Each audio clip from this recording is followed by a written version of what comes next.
Good morning, and a true, legitimate Midnight Express because it's past midnight. Sorry for the lateness. I had some stuff to get done earlier this evening, and very critical weekend for me in the center coming up. I'll elaborate that as we get closer to the weekend.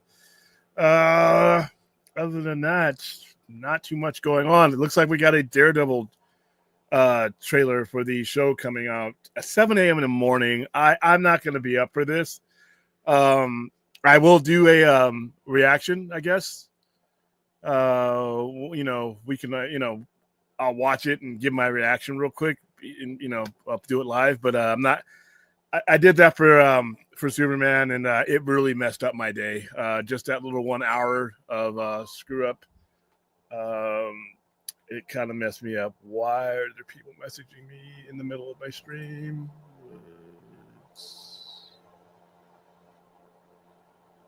see. Hold on. It's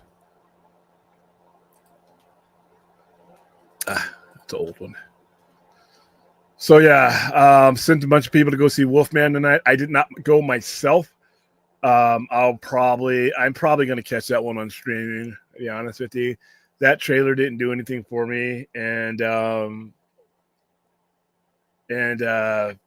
design of the monster, if that's the one that they held true to, was really kind of ugly. So, all right, let's say hi to the duck. Hello, Clinton. How you doing, Music Man? Raina, what's going on? I did a music intro. Oh, I did my old one. Every now and then I see it sitting there and I like to use it every now and then just to, to throw a small wrench into things, just to keep people on their toes. But yeah, from time to time, I've used that one recently though.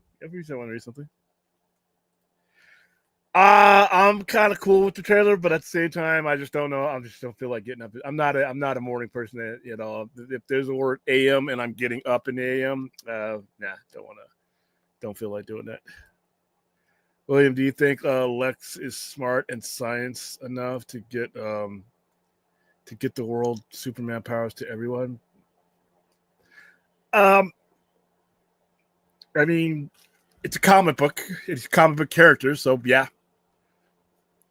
I mean, how realistic is it? I don't know, but he's an engineer. I mean, if he could figure out how to use, he created didn't he create Nuclear Man or whatever? This movie was so lame. But yeah, I could see it happening. I know Darkseid could, but Mr. Sandman, okay.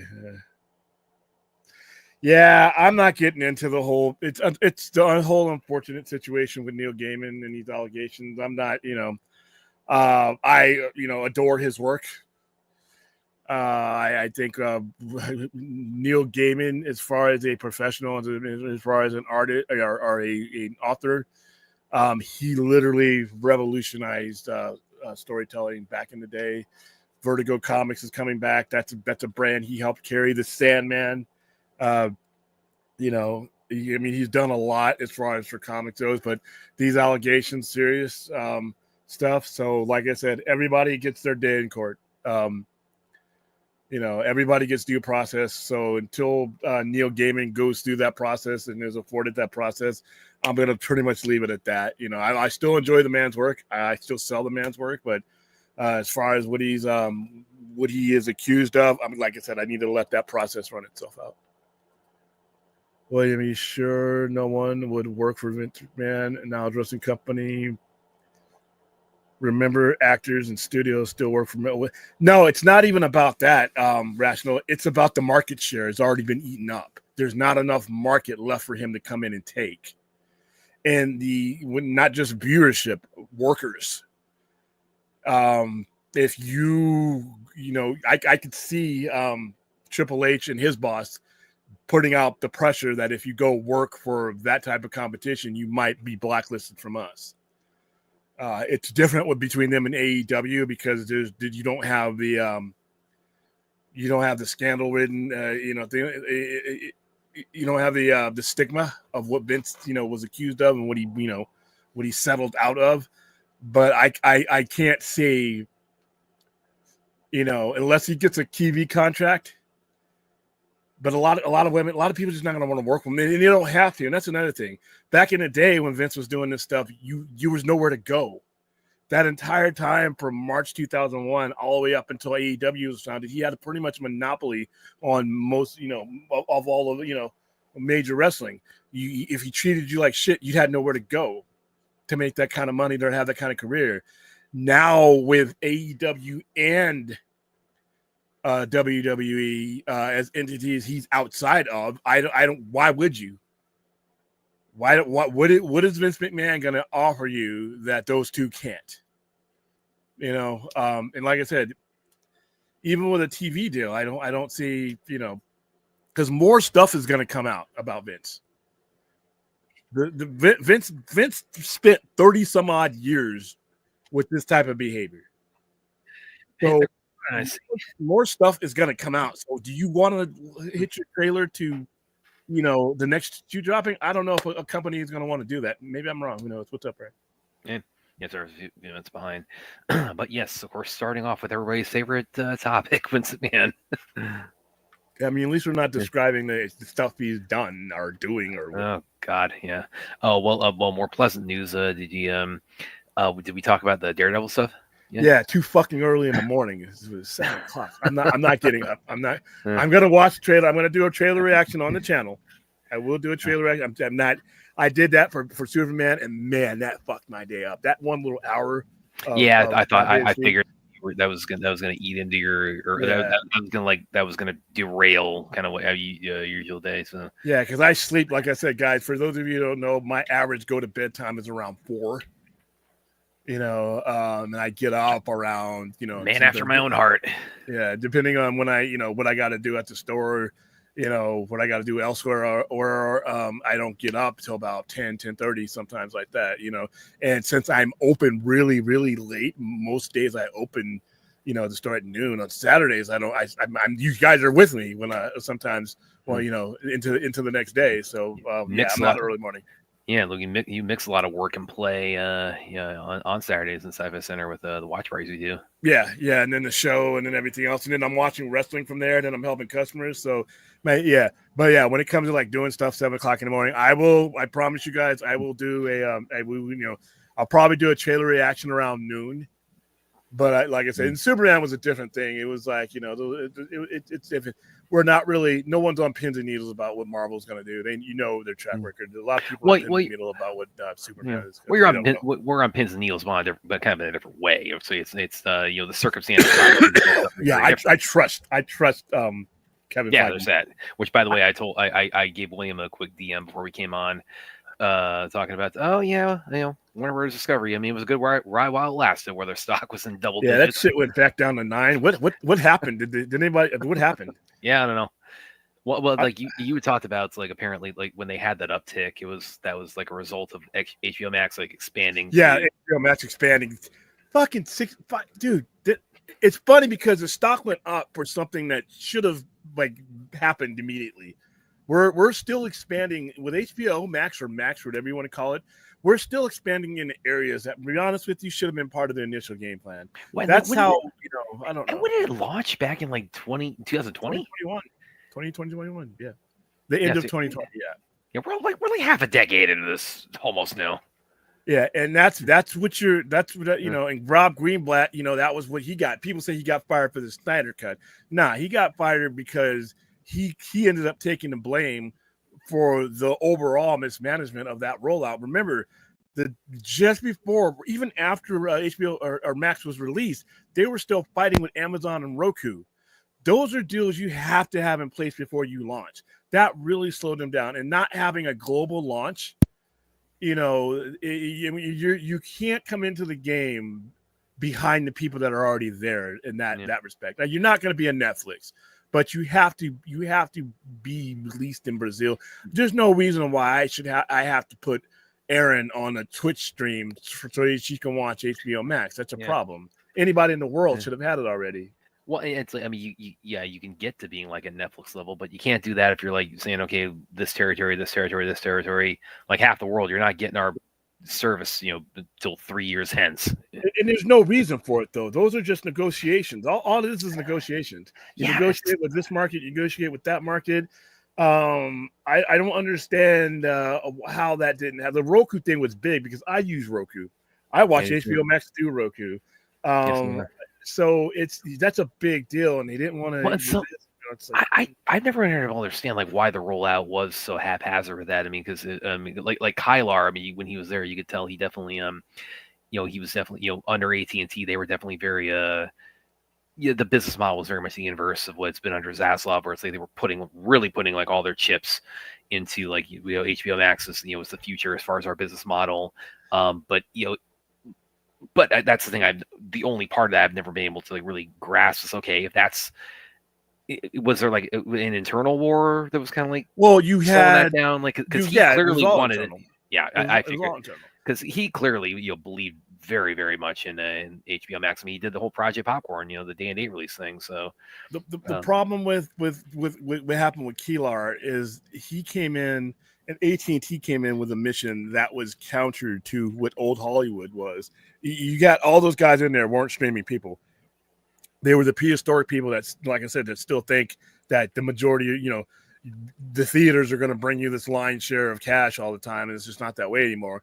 None of those people that were with Warner Brothers at the time understood what streaming meant, what the streaming leverage meant. If they did, I can't believe they would come in. And I think there was some internal thing because the Warner Brothers studio looked at Jason Kylar and AT&T as somebody that shouldn't be in their business. And when it comes down to it, those people shouldn't have been in the business. So, yeah, you look back on like so much of that era. It's like, man, get. I mean, not to always bring it back to this topic, even though there's we definitely could find ways on so many different avenues on here. But man, the how and when we got Snyder Cut released, it's like, I mean, I just so much of that I look back on. It's like, I mean, it's easy to forget how much of an uphill battle that was. Yeah, a lot of luck. A lot of luck. And no Max, no Snyder Cut. Yeah, and even once, it was greenlit. It's I mean the behind the scenes dynamics of it, and that's just for that one movie. And then we talk about like again with the HBO Max, the apparatus that's being released on. It's not being put out in the simultaneous international release. Well, and also not just that, not just with that and the Snyder Cut and all that and HBO Max, the overall mismanagement of the company even before that. Once again, I always go back to the Game of Thrones thing. There's no way in fuck that you can wait that long to get another Game of Thrones in the barrel when 52% of your male audience is there for that, and they were going to leave once you had that happen. So that's fourth. Here's the difference between Harvey Weinstein's been convicted. Harvey Weinstein is in prison. Yeah. Harvey Weinstein had his due process and a jury of his peers. Neil Gaiman hasn't had that yet, so I really don't like seeing you put that up against him. They're allegations. Now, albeit like what was I think what we said about like Diddy. It's like their allegations. Not that far off. Maybe. No, they're not. They're way okay. No, Sean Combs is under federal indictment. Okay. He had search warrants on 2 different coasts. Sean Combs is in jail with evidence. He's getting his due process, and right now, the part of the due process as he's part of it doesn't look good for him. With Neil Gaiman, there's not enough there yet to put him in that category. For all we know, next week he could refute each and every one of these, and we don't know that. And he like I said, the 2 men when it comes to Diddy and Weinstein have the benefit of due process. Neil Gaiman, right now, their allegation. I'm not saying right or wrong, but I'm gonna wait. I don't want to put on the clown face, the nose, the hair, and the shoes until Neil Gaiman has got his day in court or gotten the full measure of due process. Otherwise, we would be irresponsible to do otherwise. Yeah, and that's something we definitely abide here on the Sci-Fi Center. We definitely abide that personally. It's like everyone should have their day in court. Everyone, it's if it's not good for if it's not for one, it's not good for anybody. Yeah, Vice versa. if serial killers who admit on TV that they did it get due process, and everybody else does. I'm not a morning person either, but I've been waiting. I've been waiting too long for this trailer too, but I'm just not getting up. It's just again, it's like when did it come initially? Like had an audience in front of it was like it was either San Diego or New York Comic-Con. Yeah, but here's the thing, though. It's a TV show. It's a TV show. So be honest with you, it's too early for. It's too early in the game for this trailer. Yeah, I hear that. I hear they on that. Where the show doesn't come out. It's not a movie. All right. So how you market a movie versus how you market a TV show is completely different. It's not necessary to have a trailer months and months in advance. You can, and it doesn't hurt, but it doesn't. It generally is not going to hurt a TV show or a streaming show versus a movie where the ad campaign is different. And like with this is on Netflix. It's not on Netflix anymore, but that's usually their model, and that's whether it's shows or movies on Netflix. Is they usually don't start their marketing until like month to 3 weeks before it drops. Yeah, so, and that's the way you do you do that for a TV show. I mean, like I said, the show comes out in March. It's mid-January. You could have got away with waiting another month, and it's not going to hurt Daredevil's viewers. And I feel you on that, but it's like the only thing is like, okay, the fact that they said that they did put out marketing of a sort, at big con, because you've said it's like you don't believe in con exclusivity for But marketing. If there was no con, they wouldn't have done that. They only did that because the gathering of people that were there. They didn't do. If there was no con, if New York Comic-Con or San Diego Comic-Con is not happening, most of these people are not going to do those campaigns then, unless it's within proximity of their films, because it doesn't make any sense. It doesn't make any sense. People's attention spans and everything else. When a movie, it's different. With a show, it's really not, because there's a lot of built-in infrastructure into these services that already do much of the advertising for you, which is not the same for a theatrical release. So it's like I said, I'm surprised we're getting. I thought we had at least 2 or 3 more weeks for it, but hey, if they want to put it out now, it's not going to hurt. Yeah, it's not going to hurt at all. I'm definitely looking forward to it, though. Like I said, I'm looking forward to it. I'm just not getting up for it. Aaron says, "I know that a lot of people." Oh, I don't doubt it. I don't doubt it. And that's their prerogative. I'm not going to boycott anything until, like I said, the process is done. I like I said, I have not looked at the allegations, and even if I looked at the allegations, it's not. I mean, for every allegation I see, there's evidence. It could be evidence, refuting any of these. I don't know. Like I said, and that's what I mean by due process. When things leak and they reach the internet, it's not always a both sides type of thing. It's not always, it's not always equal time. Yeah. So I'm going to wait before I boycott anything. Now, if it starts to look like, this ain't looking too good, but like I said, I still think we're early enough in the process that where Neil Gaiman gets his day in court. And I really don't, people boycotting something, you're boycotting allegations. Now, if you find them to be true, there you go. Well, and even like that, it's like, I don't necessarily, this is like a personal thing. This isn't like me telling anybody else, what they, need to do, whether it's with Sandman or anything else, with a controversial individual is attached to. It's like, I don't, when it comes to things, when it comes to movies and TV, I don't personally do boycott, because it's like, a lot of that's because it's like it involves this is the work of hundreds of people, so it's I don't that I feel personally that's just kind of like kind of a mass punishment that's not fair to everybody involved. But if Aaron, you've talked about after everything that's come out with Joss Whedon, it's like you just don't feel comfortable revisiting Buffy or Angel now. It's far be it from me telling anybody else how to approach anything. They really hold near and dear, but then a creator or somebody attached to it had some very unpleasant things revealed about them. So yeah, that's not in any way but you also have to respect the right that a good portion, a good majority of people are not going to give a fuck about what Josh there's that exactly. Yeah. And there's probably people with the Sandman season 2. It's like like William said, it's like Michael Jackson could sell out stadiums posthumously. So there's going to be people too who are probably going to tune in to Sandman season 2. Not giving it a second thought. What skeletons Gaiman has in his closet. Not everybody shares everyone else's values, and when you're talking about a free and open market, there are people who've done some heinous things that still get to support of fans and still gets the support of customers. You know why? Because it's up to that customer to decide who they want to see or not. And you may be in a situation where, you know, everybody thought Johnny Depp was going to be the end of his career, and I'm like, he's still making money. He can still go out and do movies. There are other issues about Johnny Depp that make him difficult to work with, but there are still people that are willing to work with him. Tim Burton will work with him tomorrow. So and Amber Heard, same thing. Yeah, you got to leave it up to when you have somebody in the public like this. If you don't want to go see him, that's one thing, you know, based on whatever information. But the general public will be, you know, if it doesn't end up in court and they're just allegations, the general public will be, you know, on Netflix. If Netflix decides, you know, they know their audience better than we do. But like I said, it's earlier in the process.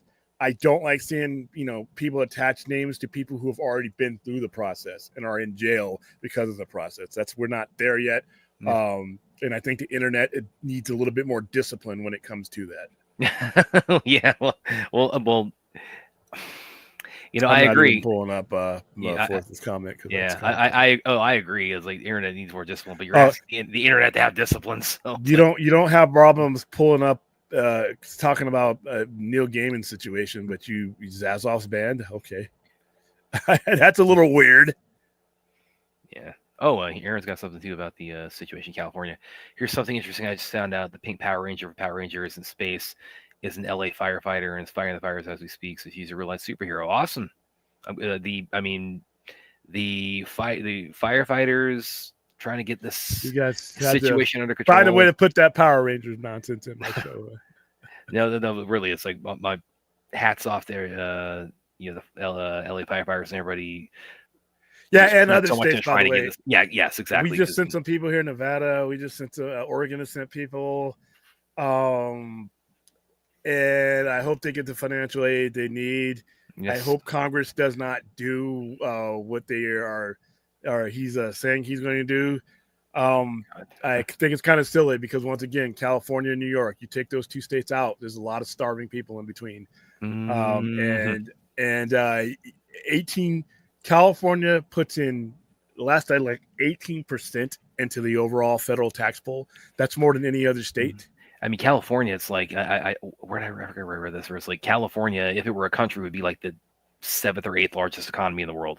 Fifth? Okay. 5th largest economy in the world.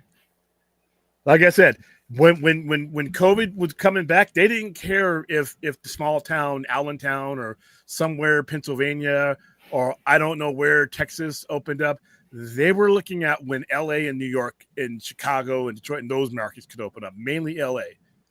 When you have 45 million people and you are part of the 5th largest, the movie theaters are like, okay, why are we going to open this movie? That's one of the reasons, like with Tenet and all those kind of movies. That's why those movies kept pushing, because until California opened up, they didn't want to it wasn't financially viable to put those movies out. That's how big a power California is.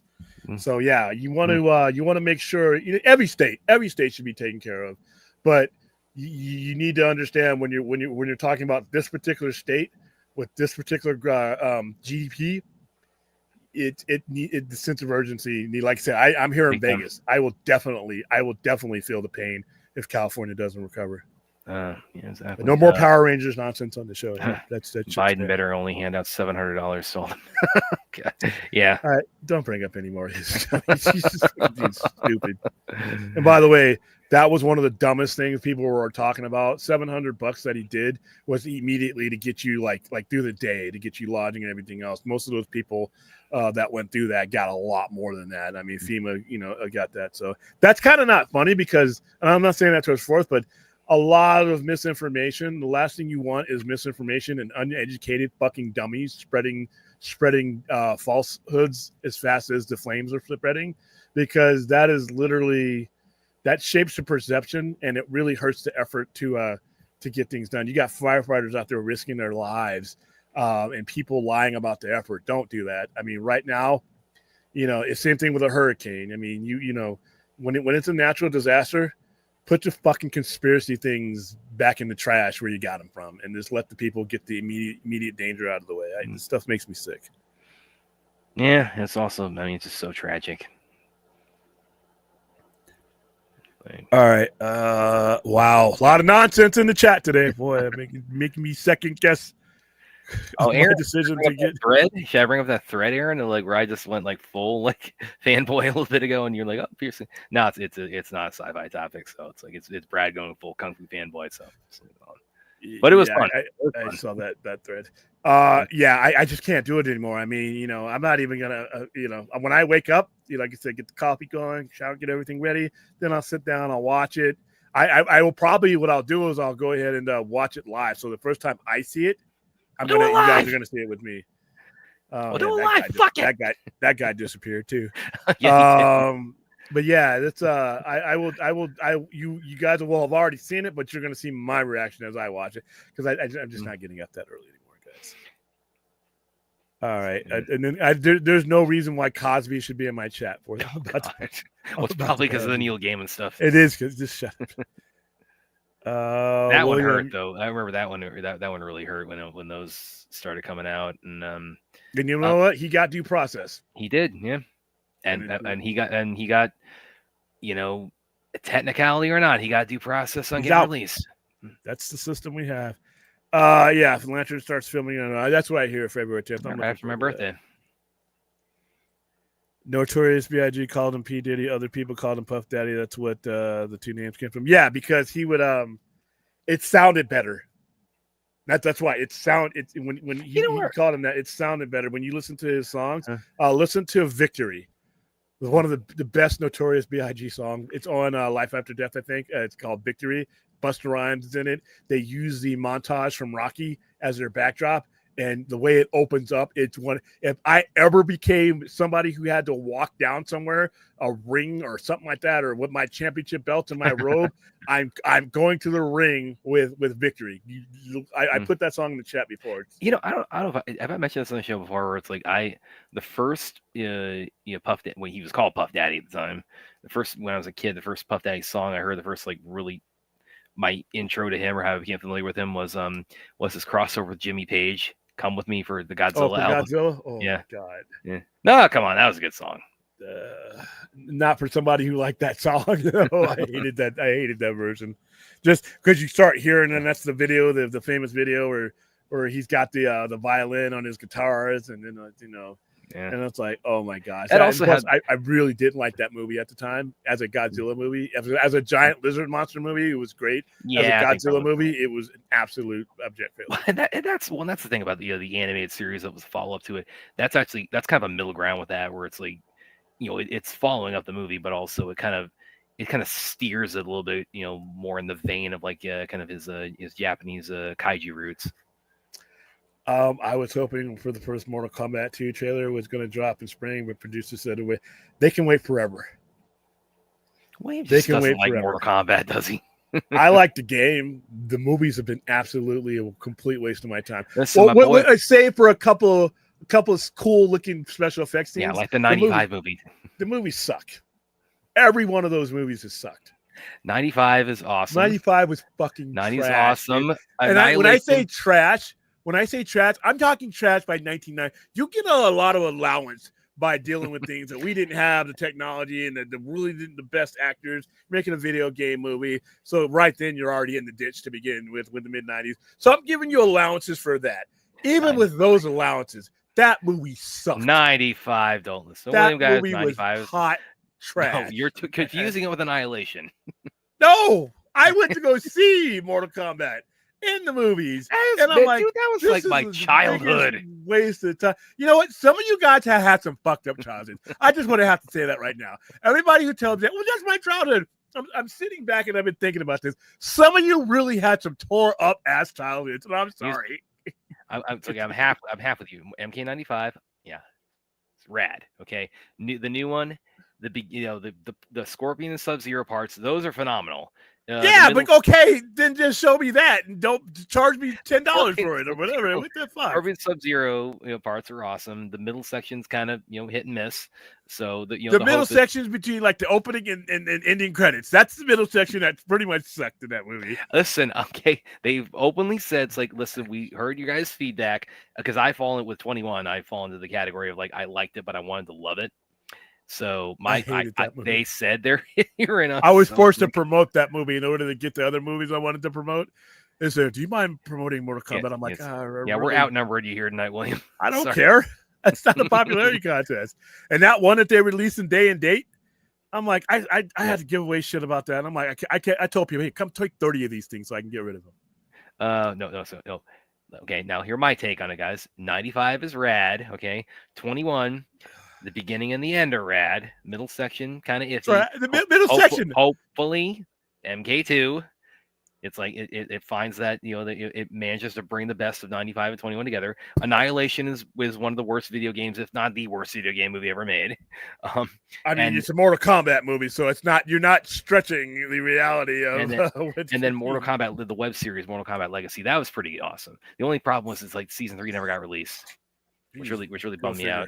Yeah, it's good. Well, because I talked to the Garrett Warren. Garrett, if you're watching. I talked to the director of it, which, by the way, Louis Tan, he was actually in that too. Before the 21 movie, he was Kung Jin in that. It was Kung Lao's nephew. So, but that that basically got Batgirl, or that got Coyote versus Acme before it was Zaslav came aboard. So that really somebody sucked. else probably looked at it and been like, oh, what the hell? Hope not. I haven't heard anything about Predator Badlands. I doubt. No, it's going to theaters. So it is going to theaters. Oh yeah, that I do know. Yeah, it is going to theaters. I mean, it'll be on Hulu in 30 days after that. But yeah, thank you, sis. See, Aaron understands. Aaron, we're simpatico. It's like okay, sure. Whatever. It's like we got the theme. Okay, the MK theme came about because of that movie.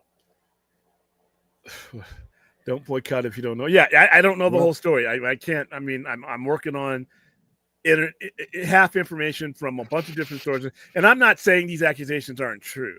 I'm just saying I'm going to reserve the right to act like a fool until I know what's going on. Then I can make a mental decision in my head what needs to be the next step, and every customer is going to. Yeah. I'm skipping all the. Dan, I mean, everybody's. I'm sorry, William. It's like the Sci-Fi Center it's a vote of no confidence with William on MK95 tonight. I don't care. It's an opinion. I don't care. The movie was trash. That was pretty good for it. The Scorpion's Revenge animation that was pretty good. They even created a live action. It was Mortal Kombat Conquest. Hollywood is they're a microcosm of the country. We got weirdos from coast to coast in every we just know who they are. I love how you guys are just backing me up so much tonight on MK95. But yeah, Aaron, what were you? Never mind. I'm not defending. You can defend that shitty movie all you want. It was a Hong Kong action movie with fantasy elements. At the time, it was fucking garbage, dude. But hey, no, it wasn't. And the only thing that would have made it better was if Brandon Lee had actually been Johnny Cage in it. That movie, I can't believe you guys. See, here's the thing. I know now. I've been at this internet day now. You guys are trolling me because there's no way in hell you watch that movie and are defending it with anything. Why don't you watch the Sonic movies? I'm not into Sonic. I'm not refuting that they're. The people who are into Sonic have told me that they're great. I'm not into Sonic. I played the game for a little bit when I was a kid, and that's about it. Well, and also it's kind of, I think, like what you said about Jim Carrey. I don't know if this falls under buffoonery, but it definitely falls under, like, again, 90s Jim Carrey as far as his portrayal of Dr. Robotnik. And if that's not the Jim Carrey you like, you're not gonna like these. Nah, and plus, I'm just not into Sonic, no matter who's in it. It's Sonic the Hedgehog. It's just not my thing, guys. I'm not broadening my horizons because some of the stuff you guys want me to broaden my horizons to, I would rather literally drink out of the toilet than watch some of the shit that you guys want me to watch. I just don't. I'm not. It's not for me. Enjoy it. You enjoy it. As we can all agree with all things in life, whatever it is, it's definitely my fault. Yeah, pretty much. It's your fault. We're talking about Mortal Kombat 1995 when I did everything I could to erase that film out of my mind. No. It was whoever it was. It was somebody. It was Aztec or somebody brought it up brought the upcoming one in the comments, and it circled back. Dude, it wasn't cool back in the day. It's definitely now. It definitely wasn't cool back in the day, dude. Yes, it is Slipknot. I'm sorry, man. I'm sorry. I don't give a fuck. You are on your own tonight. I'm timing you guys out. There's firefighters from Canada. There's firefighters from Mexico, among other countries. because they need the help. I mean, this thing You is know, and an because absolute when there's a fire, disaster. you know, in Mexico, or when there's disasters, you know, used to be it wasn't news when we did this stuff. It wasn't news when Canada, when we helped out, when we helped you know, other, when you know, when Texas was flooding, when Hurricane Katrina, it wasn't news when people from all over the nation went to help Hurricane Katrina. I remember in the 90s, Hurricane Andrew wiped Miami off, literally almost wiped Miami off the map, pretty much. 1991. And I remember people being there. I remember people flying through Norton Air Force Base headed out there, and it was no thing. It wasn't a thing to, you know, somebody's having a disaster, you help, you know, you do it because, you know, especially if it's in the same country. I never understood.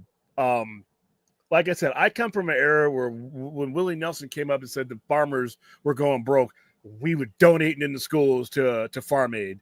You know, when it was USA for Africa, you know, Live Aid, all that kind of stuff. You know what? We were donating. We were doing it. Hands Across America for homelessness. I mean, all kinds of stuff. We just did it. We just did it. It didn't matter if it was where it was or who was running the whole show. You just did it, you know. And now I miss that because we've become shitheads when it comes to this stuff. It shouldn't be news when one state helps another state.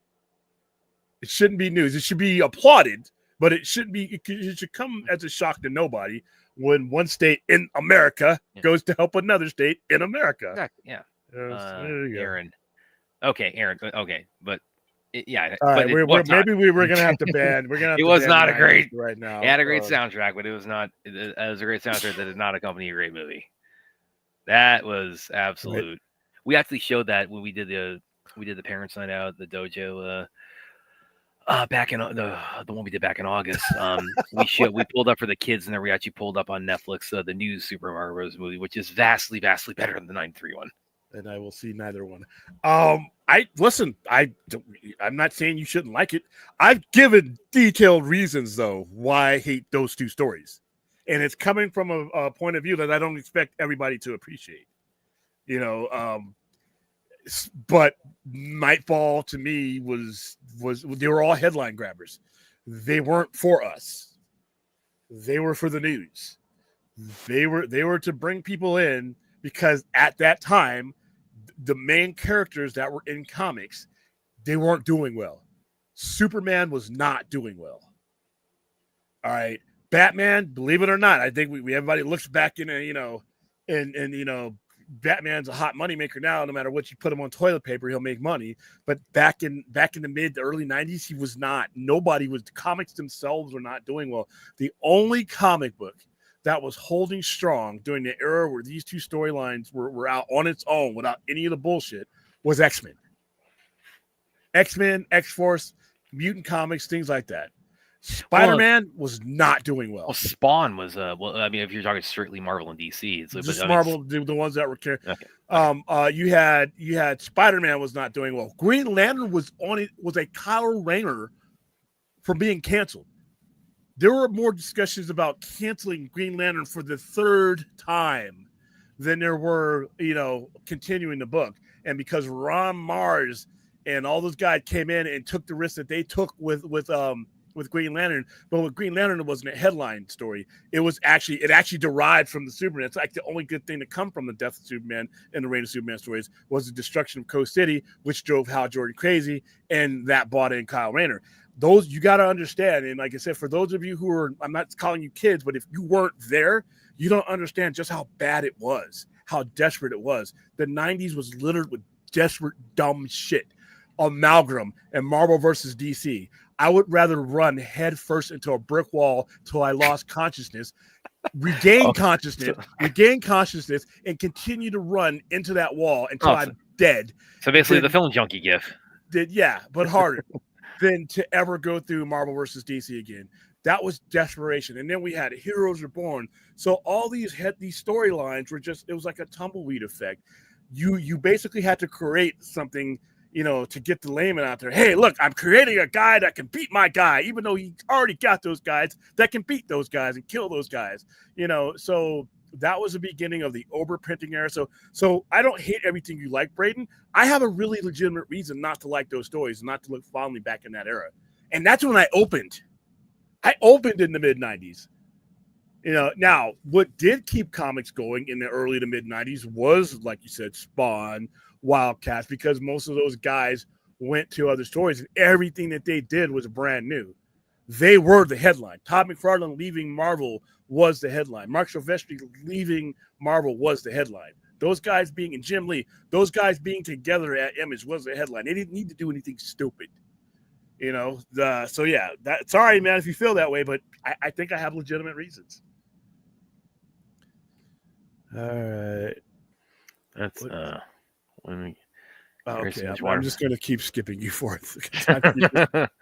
Oh, I have nothing more to say about that topic until we get more information, until it reaches its conclusion. Well, he doesn't hate anything with martial arts. It's just not his genre in the way it is mine. Yeah, like if you told me, hey, William, there's a kung fu movie coming on, I'll be like, okay, go enjoy it. If you tell me there's a Jason Statham spy movie or Megalodon or something crazy like that, and there's going to be some kung fu or karate in it, then I'm in. But that's not the draw for me. The working man. Yeah, I'm not. Kung fu and martial arts are not the draw for me.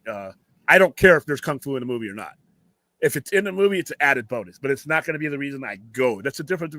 That's different between hating something. Hating it's going to be, oh my god, I can't believe there's kung fu a movie out. Oh my god, no, it's just not my deal, man.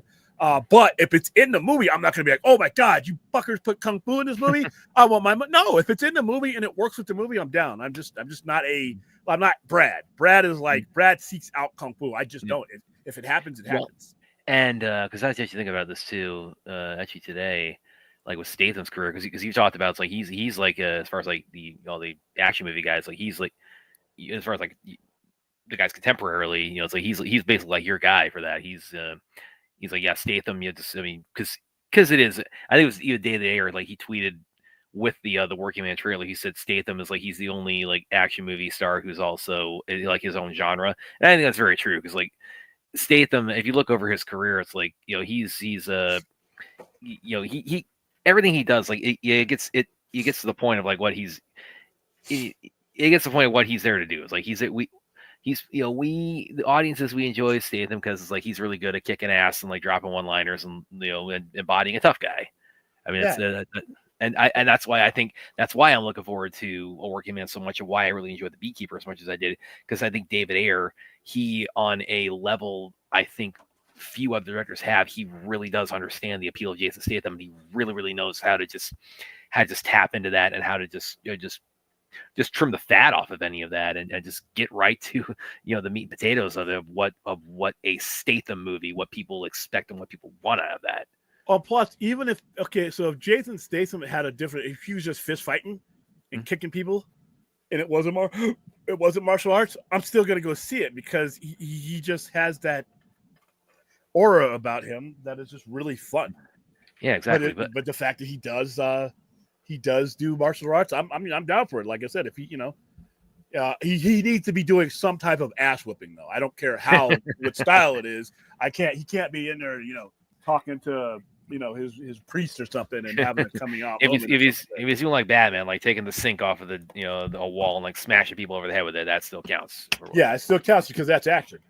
Exactly. Well, but I was thinking about it with Statham today because it's because like as far as like how much his career, like we talk about, it's like the martial arts of the fight choreography or the that's not the draw for you, but if it's integrated into a genre that really is your speed, that's like, okay, I'm not going to say no to that.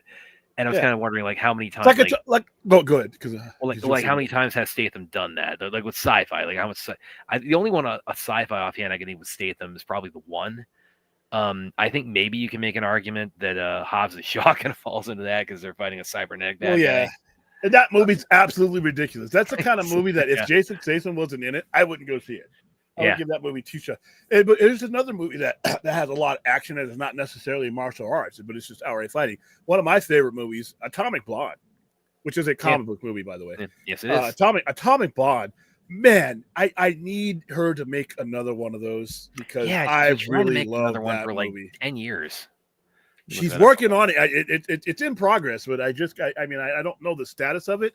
But Atomic Blonde, man, the absolute brutal close quarters violence in that movie, and she gets fucked up. You know, a lot of movies don't like to make their bruise up and beat up their woman stars, you know, because they're afraid of the red. I mean, she gets fucked up in this movie. She's got to like literally, you know, she's got to like, put herself in a tub of ice and take all these painkillers and stuff because she gets her head put through a sink.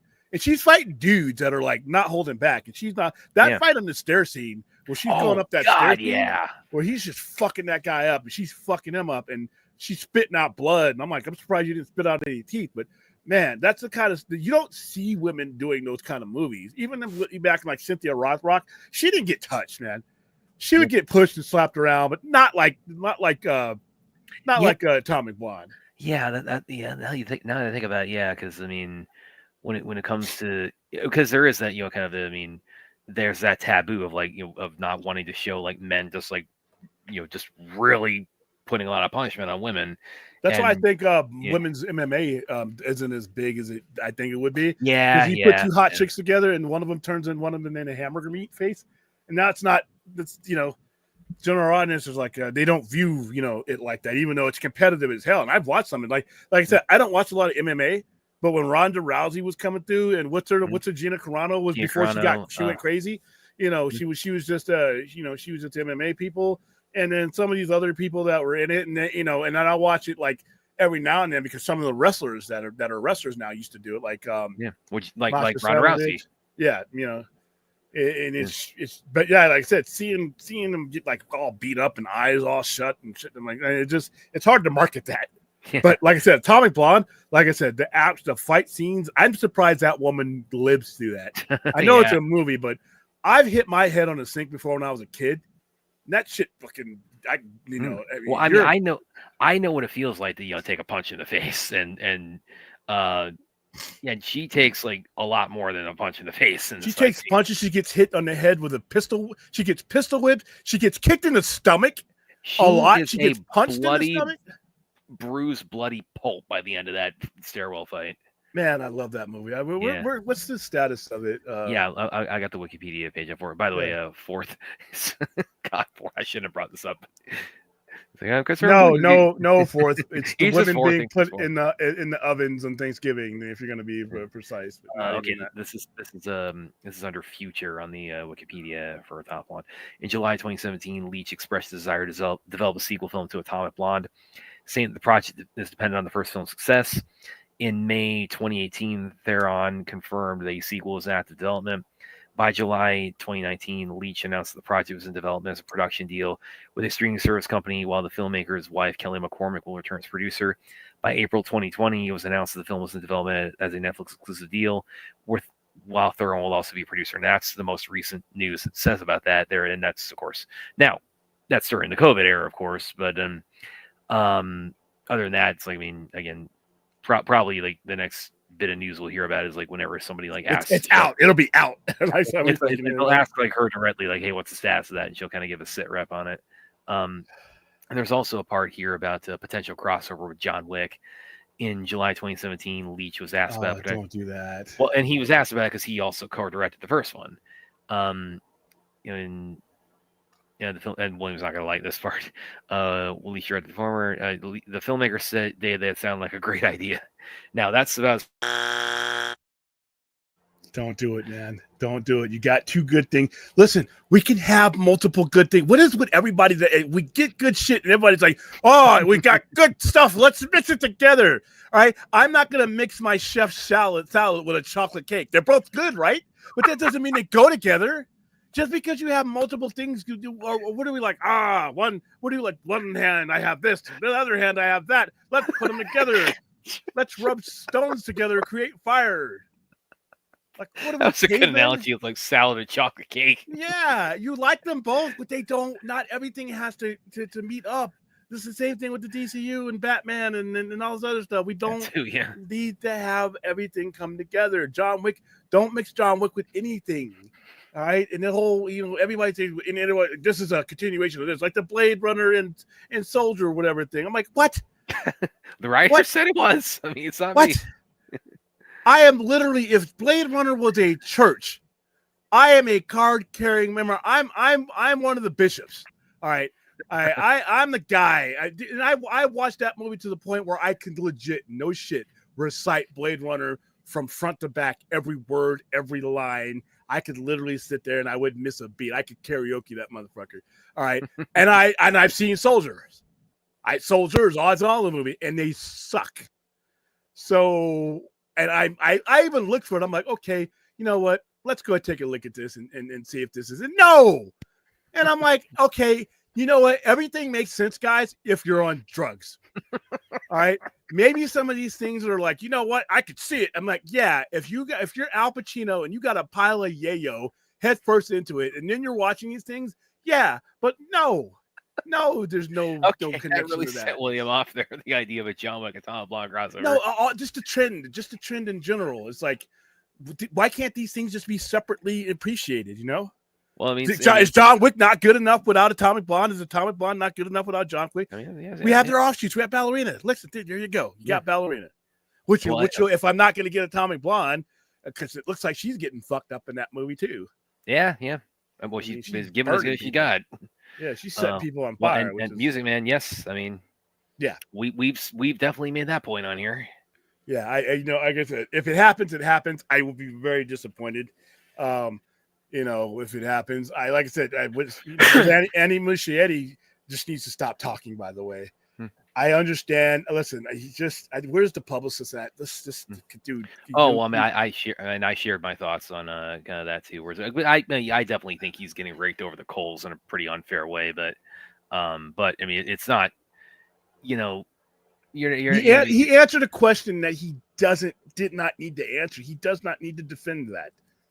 He does not need to defend that. I mean, I put out my thoughts where I said it's like, you put the movie out 6 months after you tell us that you tell the world that the franchise it's connected to is you're pulling the plug on it. It's like, what do you think is going to happen? That's the biggest thing for me. I'll be right back. Okay. All right. Well, while we're waiting on William, let's see what else you guys got for us in the chat. What's her films? Are you talking about Charlize Theron?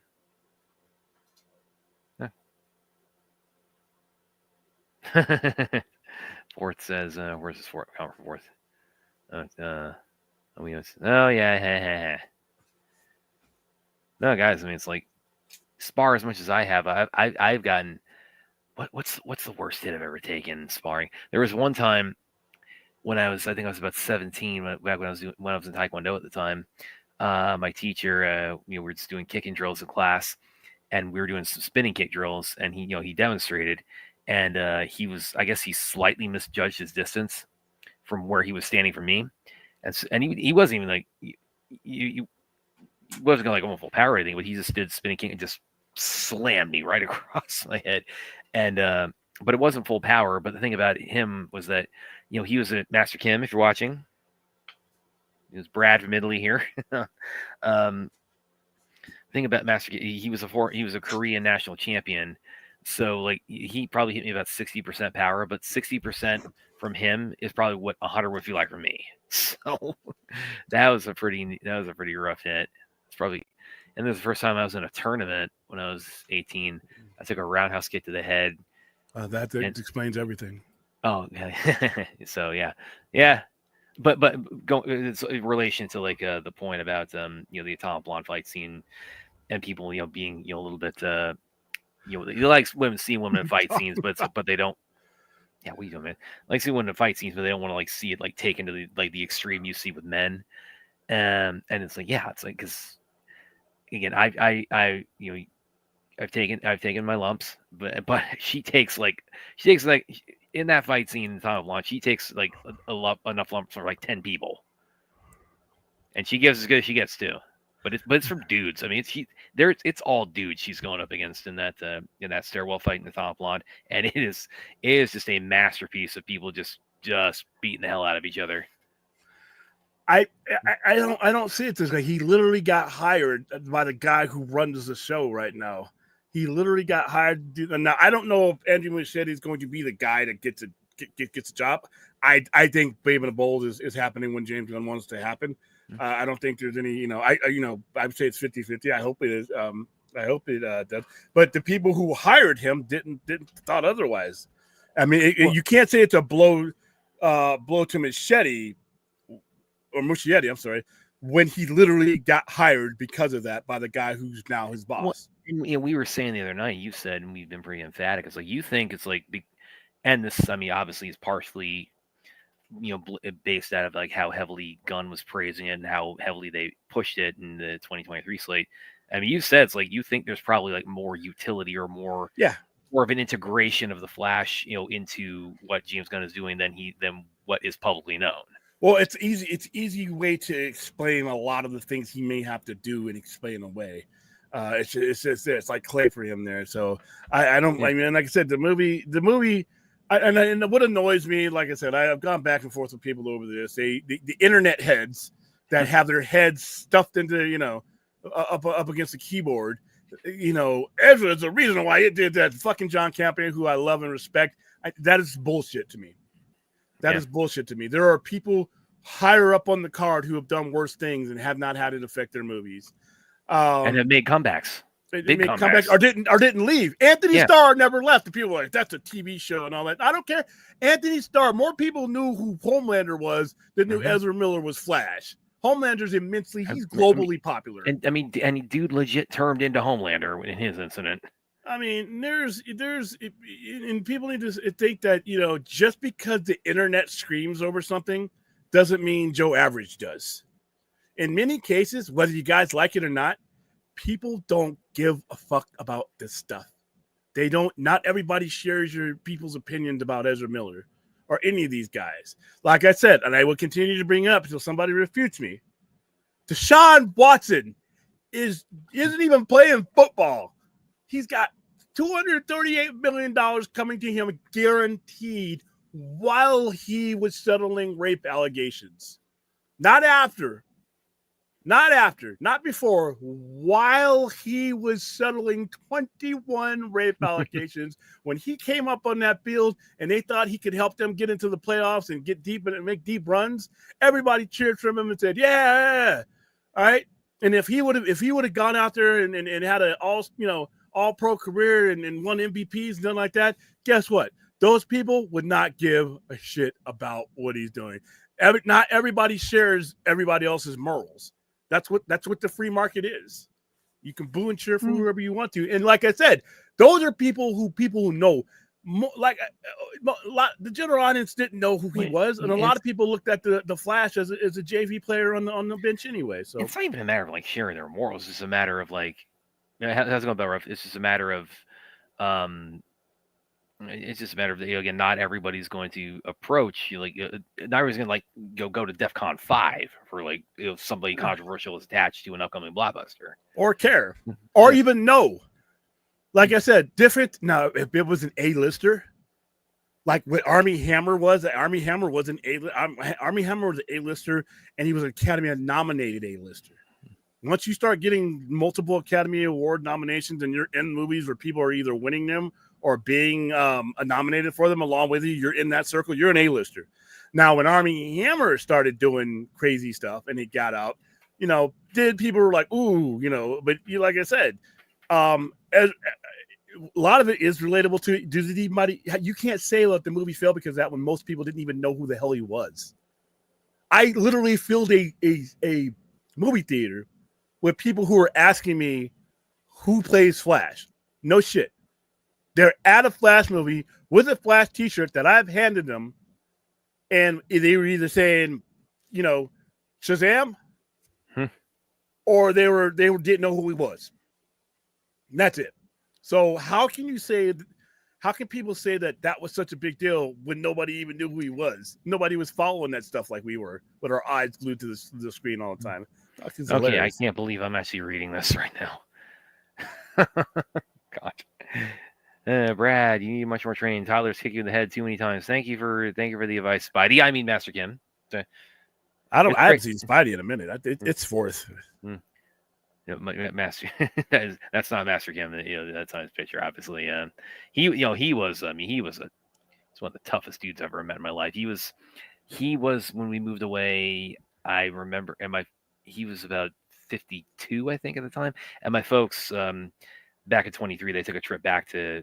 So they got to see him again. So he's probably in his early 70s now, and he's still teaching. And I have no doubt I would walk down any dark alley with him. He could fuck you up. And he had the hardest knuckles and the hardest forehead and the hardest shins. I mean, I feel very fortunate to have started training under someone. Oh, okay. He still went up somebody's head with a bottle. Yeah, I mean, exactly. I mean, he turned into Homelander. I mean, it's not to put too fine a point on it. Okay, thank you, Master Kim. William, I would say the people that went to the movie you promoted didn't have a problem with Ezra. It's the people that didn't go to the people. Okay, I'm catering to those people. They're the same people. That is not why people didn't go to that movie. Most of the general audience who doesn't hang out on Twitter and on Facebook and on YouTube didn't know or care about that. And even if they did, it was in the periphery, and they paid down. Those same people put down money for people who've done far, far worse than that. Mm-hmm. So if that movie would have came out and the entire atmosphere hadn't been mismanaged, nobody would have been talking about that. And by the way, Ezra was also, it bears repeating, within the last couple of months, was exonerated. Well, the exoneration is never going to matter to these guys. Yeah. It's not going to matter if Neil Gaiman was ever. I don't know the situation, but any of these guys if they're ever exonerated, that goes on the back page. But like I said, you guys do not conflate with how you guys feel when we're talking to each other on the internet to what the average person gives a shit about. All right, you have to actually know or care what's going on in that person's life for it to stop you from going to see a movie. And you by saying that, people are completely ignoring the legitimate reasons, with or without Ezra, that people wouldn't go see that movie. The entire universe had been absentee. You have characters in the movie that either haven't been seen for a while or hadn't been seen in good light. You've released movies out of order. You have movies coming out after you've made this announcement that those things are going to be the end of it. So I said that right there and then that's going to kill all four of those movies. Now, if those things didn't happen, you just can't. They did happen. You can't ignore that.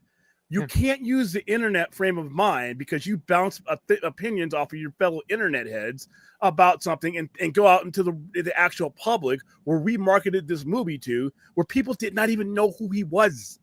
He's in the movie. He's the title character. They knew who Ben Affleck was. They knew who Gal Gadot was. And they sort of knew who Ezra Miller was, but they didn't have that kind of regard for him. He wasn't like, like The Rock or somebody else like that. You have to actually know to care, and you actually have to care to care. And you're assuming that people share your values. So what? You stole some liquor. Guess what? Half the fucking audience that watched that movie probably did a beer run. Oh, well, you got in a fight with somebody. Oh, that never. The average person, that never happens to them. Yeah. They don't care, dude. I mean, sorry. Bell Revs here says I haven't heard.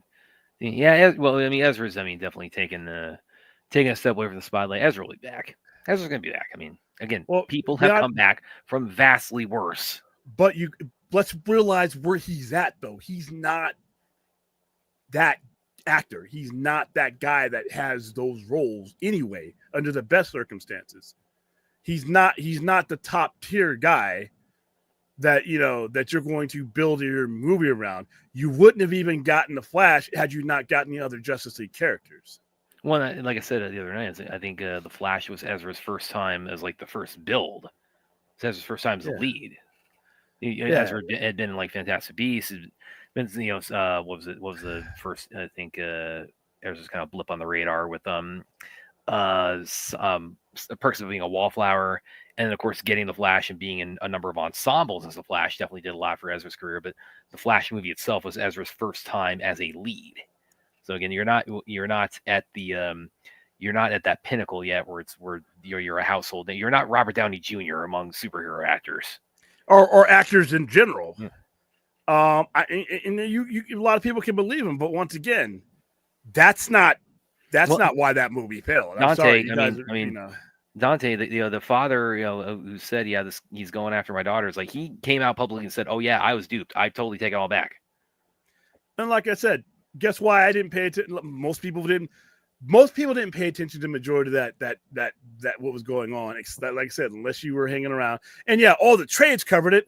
Okay. I've done surveys of how many people in the audience read the trades. And it's usually the same people that are on this screen right now or watching the show. It's not the majority of the public. Most people don't even Vanity Fair, the Hollywood Reporter. Most people, they don't even look at those publications with the same type of prestige that they used to have. It's why they're always chasing headlines now. But how many people do you see buying magazines these days? I don't know. Fourth, I actually the suit. Actually, I like the suit. The suit kind of grew on me. I didn't like the suit. I liked this one that he had in Justice League. Well, that's the better of the two, yeah. But I did like that it had like the lightning kind of a motif on it, where like it lit up as he started approaching super speed. So that I did enjoy about it. No, my answers are numbers, dude. My answers are facts. My answers are asking people, how do you feel about this movie? So you guys need to start doing that. I mean, like I said, tonight, The Wolfman. We got consensus on what people are going to be thinking about The Wolfman. And those aren't people that are just hanging out my store because we market to everybody. Oh, what's the consensus? It's pretty good. It met Blumhouse's, it met the standard. Well, it's Lee, because he previously did The Invisible Man, so that's I mean, I'm again, the Wolfman design itself does, kind of, that could go either way for me, but it looks like shit, so I'm gonna save that for streaming. Why is the Flash topic? We were talking about Andy Muschietti being, giving an interview where he talked about, this is why I think it financially was a disappointment. And everybody going back to Ezra, that like I said, literally legit people that went to go see the movie wouldn't know Ezra Miller if he did a lap dance for him. So and I'm actually really impressed because I would encourage like DC Film News put out because it was an interview in Spanish. They put out a transcript of it, so a lot of even what Andy said has been contained out of context. Okay, I don't know what this means. So what the hell are you saying? Before I ban you from the channel forever, I'm going to give you an opportunity to give this context, but I'm pretty sure I think what it means, and so that's not. I would hope understand the connotations of that, whoever you are. God, you made me lose my train of thought there. Christian Harloff Goes to Galaxy's Edge. Oh yeah. So Andy Muschietti's again I would encourage everybody to go check out DC Film News, their transcript of it. And one thing I did also appreciate is that Andy, he's not apologetic about the movie. He said, I made the movie. I'm proud of the movie I made. It's if you haven't seen it, give it a look, give it a fair shake. But I'm excited for my next thing now with Brave and the Bold and Welcome to Derry. So that's something I always just kind of cringe a little when directors just or actors, anybody involved comes into the meet hat in hand and just gives oh yeah, that last movie I did was total shit. It's I just don't. You don't need to feel apologetic about what you made if it didn't if it didn't connect, because especially because a lot of things will turn into cult classics when they you give it 5-10 years. So that I really also like that he did stand by what he did with that. Somebody get rid of that comment before I had a chance to. I have not seen. Let me take it down. Well, no, I need to do it because I need to. That's not the real Christian Harloff. I'm certain.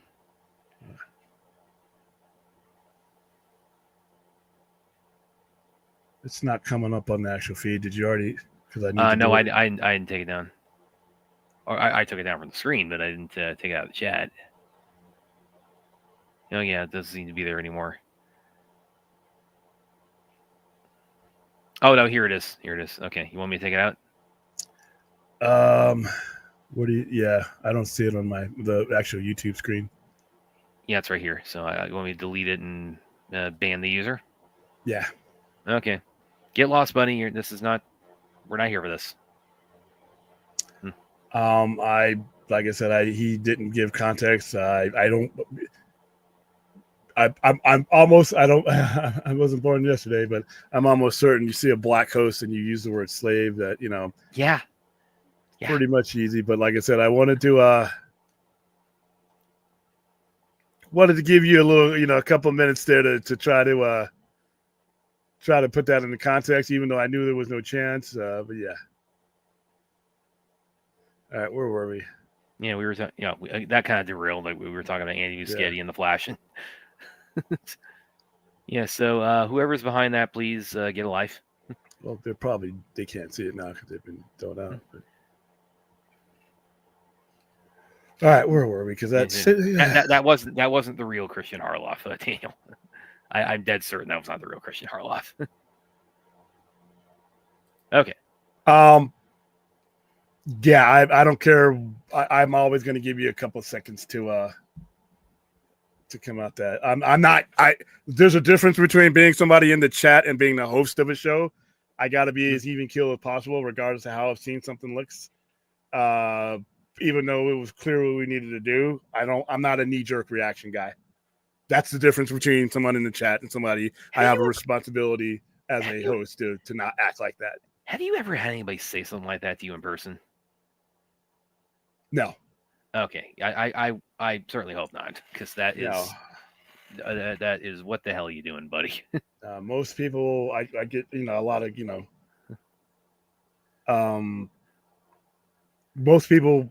I kind of scare people. I don't know why. I'm not a violent person. I am not an aggressive person.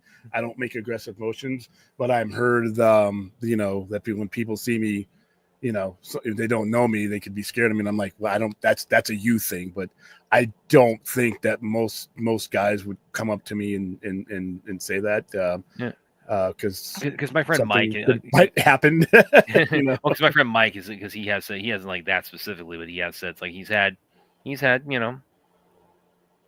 had epithets said to him.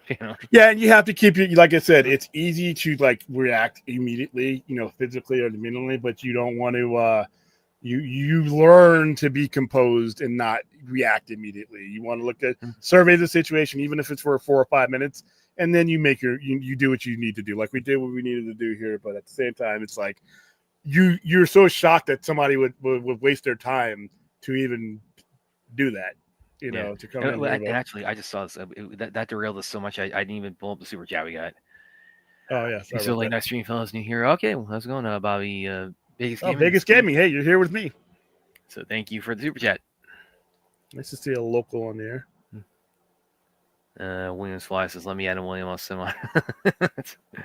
Nah, I mean it's part of being in the public eye. It's just a matter, like I said, there's ways to to respond to it, and like I said, then we moved on. That is, man, that's.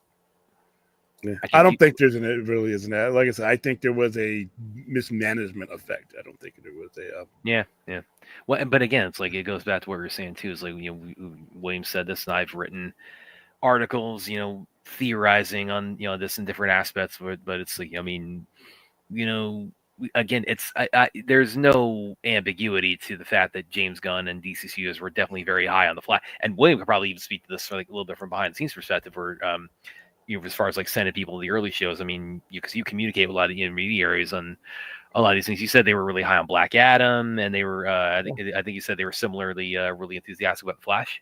Yeah, people have fun with the Flash. I didn't get negative responses. No, I'm not talking about like audiences. I'm talking all that is that's another thing. It's kind of a little bit of misconception is that it was as reviled as a lot of the internet chatter would have you believe. But I'm talking about like the studio intermediaries. Oh, the studios when we were talking about, they were planning on going forward. There was a plan to go forward with Black Adam. There was a plan, yeah, and they really pushed a lot of. And that was in Zaslav. That's when they were first taking over, and they really did a last minute push for that. I remember getting called getting an email. I was done for the day. It was 11 o'clock, and I got an email that they had sent me some stuff. They had sent it the same day, which they never do. I got it. They wanted me at midnight. I'm at my store at midnight. This is a weekday, and I'm usually not there like that. And they wanted pictures and stuff. And they wanted to get the promo up at midnight, and I got it up. And it's like, and Wow. they gave me a crap load of tickets for that. They gave me. I still got stuff from Black Adam. I still have posters from Black Adam. I still have shirts from Black Adam. Were they They got behind it. Yeah, and were they? I mean, I think we see that publicly. They were, the studios definitely really with how many advanced showings they did, how much Gunn was pushing it. Did they have that kind of similar, sentiment for the Flash when that was coming out? They actually most of the people that we talked to were more excited for the Flash than anything because they had seen the movie.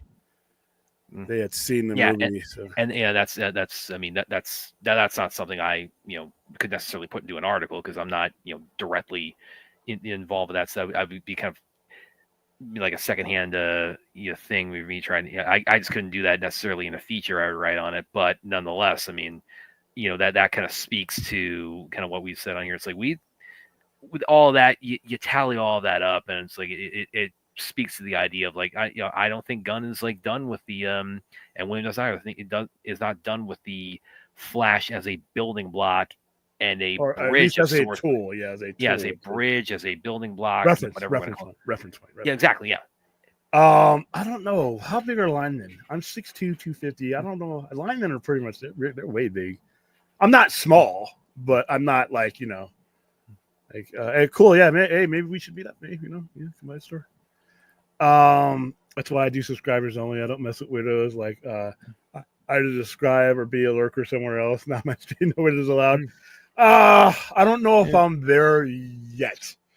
Well, we got one jackass who shall remain nameless who I've blocked on Twitter, but quotes every he screenshots and quotes everything I type that's related to DC or Zack Snyder and just keeps saying, it's like, oh, why can't you move on? Why can't you stop talking about this? Why can't you get excited for what I'm excited for? It's like, dude, get a life. I blocked you for a reason.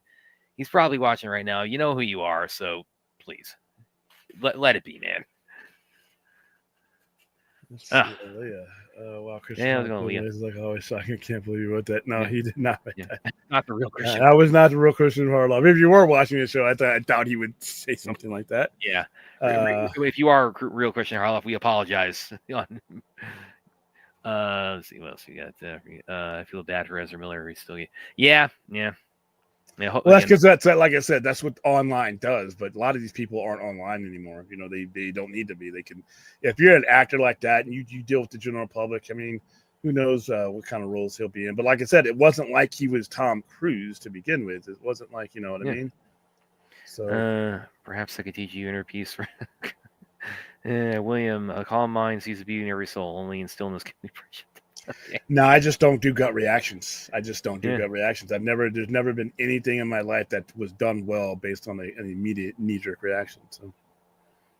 Yeah, it's been some. Yeah, again, I'm not going to name names, but there's one in particular who just I don't even respond to. I blocked this dude who has been in our chat before. William knows who I'm talking about, and again, I block. But the way it's set up on Twitter now, the way Elon has it, it's like when you block somebody, they can't interact with you, but you can still see what they're tweeting. Which is one of the reasons I'm leaving Twitter. I feel you. But every time I tweet something that's related to either Zack Snyder or DC or both, he just has some kind of rejoinder. Because I haven't blocked. It's like he just screenshots it, and it's like, what do you want me to say to you at this point, buddy? I've made my feelings on all this very clear. You're not, and the fact that you're doing this behind a block is not going to persuade me to the wisdom of what you're trying to enlighten me to here. Yeah, it's just trolls. I guess you made it when you have trolls. Like, why would you come up with a fake name at the middle of the night to come fuck with me? I don't know. Yeah. Well, it isn't good fun with like people like Williams Fly, so or Williams Pants or Williams Bed or my teacher or this or that. So sometimes it is, it is all just in good fun. Aaliyah, sounds like you have, oh no, we have the opposite of that after us, or after me, I should say. Yeah, they don't generally fuck with me unless they're on. They come into the chat, they see a stream open, they just come in and it's like, But Aaliyah, is this your first time watching? Because I think this is the first time I've seen you in the chat. So welcome to Sci-Fi Center. Brad, in sea of tweets, the dullest voices around, seek spark of thought. Okay, you're definitely Master Kim because you're. I think you meant to send that one as Master Kim and you just forgot to put it under the right one. Oh yeah, and this confirms it. Oh yeah, he didn't even hide himself. Wow. Okay, you just outed yourself, Fourth. Cat's out of the bag. Dumbass. Yeah, well, yeah. Okay, yeah, Fourth. Yeah. So you can go ahead and own up to being William's Fly in his. Well, he's the Fly because, like I said, I haven't And seen it's- Spidey in a long time. Yeah, busted. Yeah. Yeah. I'm not too fond of the term itself either because it's. I usually move away from those conversations. When I hear somebody bring that up, I know they're just basically trying to start a fight, and I don't. That's not what I'm here for, you know. But yeah, Leah. Go back to was this your first time? Again, the first time I've seen you in the chat. So that might be Fourth. Watch out. Well, he denies being your Fly, but again, we don't. I mean, it's kind of like Andrew Garfield denying he's going to be in the Spider-Man movie. So. Which he has also denied. Yeah, pull that up a second. He's denied he's going to be in the next ones, and he even acknowledges it. Yeah, but no one's going to take my word for it. So, first time here, yes.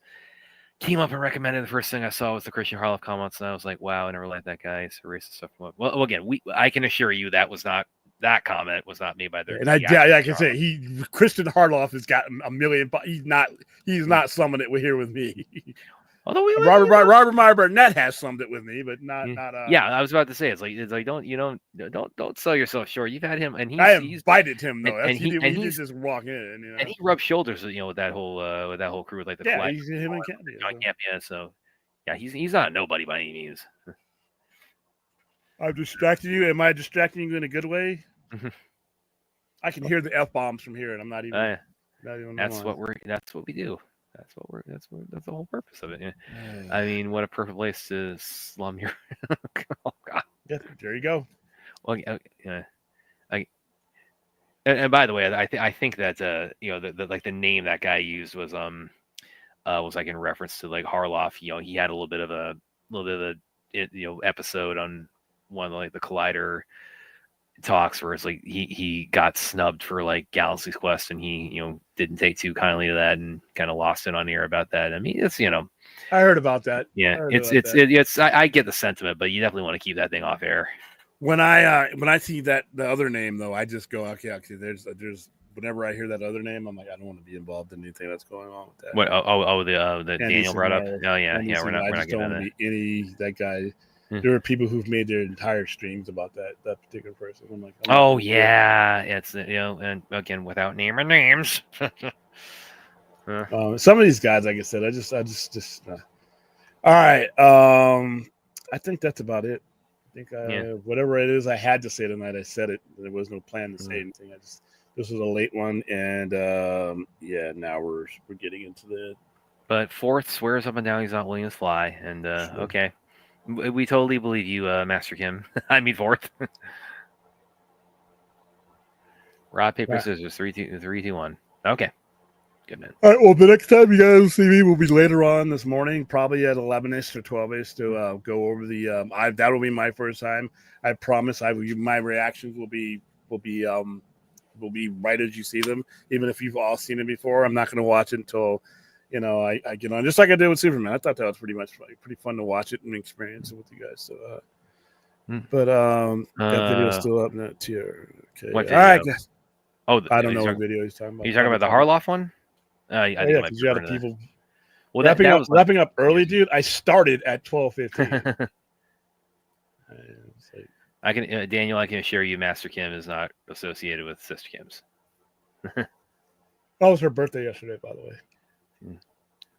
All right, guys, that's about it. I will see you noonish to go over the Daredevil trailer. I will be watching it for the first time, so I will be at a disadvantage because I know you guys will have dissected it. Yeah, unfortunately, I'm not going to be able to be on that one because I got to go. That's when I'm heading into the dojo, because that's at 3:00 for me. So I'm going to have to. It'll just be me for about 10 minutes. Yeah, so I will be sharing my thoughts. I will share my thoughts on social media, but as far as like on camera, I'll be sharing my thoughts on the next show, on the next proper show. All right, guys. See you at about noon. Later, guys.